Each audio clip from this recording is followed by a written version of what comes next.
Frédéric, il y en a eu déjà plusieurs exemples.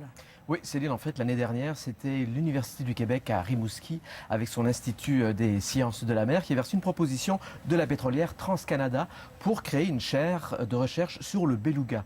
Alors, beaucoup ont trouvé ça un peu suspect qu'une compagnie s'intéresse subitement à la protection de l'environnement, alors qu'ils essaient de mousser, en fait, le fameux projet de pipeline Énergie Est. Donc, finalement, le projet est tombé à l'eau. Un autre exemple, c'est celui de l'Université Carleton à Ottawa, où ce personnage qui s'appelle Clayton Randall avait proposé 15 millions de dollars pour créer un programme de maîtrise en sciences politiques. Sauf que ce qu'il voulait, c'était imposer ses vues quant à la sélection des candidats.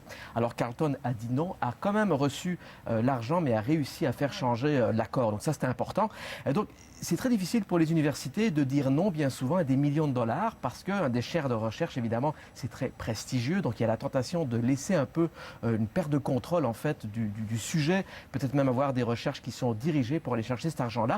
Et des chaires de recherche, il y en a beaucoup au Canada, il y en a 1666, dont 455 au Québec.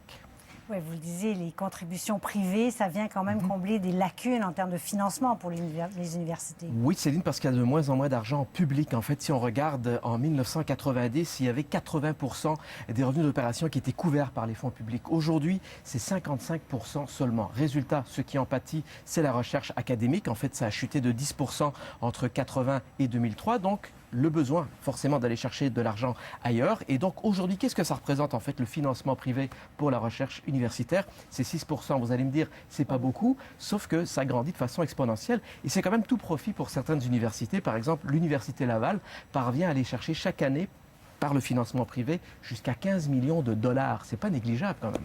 Alors, on comprend l'intérêt pour les universités, mais pour les entreprises privées, surtout s'il y a cette espèce de négociation avec les universités, alors quel est leur intérêt? Notamment en finançant des chaires de recherche, c'est notamment d'essayer de faire un repérage sur les futurs employés parmi les gens qui vont faire ces recherches. Rester aussi au fait de la recherche, qu'est-ce qui se fait, qu'est-ce qu'il faut suivre, renforcer leur crédibilité en s'associant avec des universités et aussi utiliser les résultats d'études. Donc c'est une situation qui peut être gagnante-gagnante, mais il faut que ce soit bien encadré par les universités pour éviter les éventuelles perceptions de conflits d'intérêts. Merci Frédéric. Je vous en prie.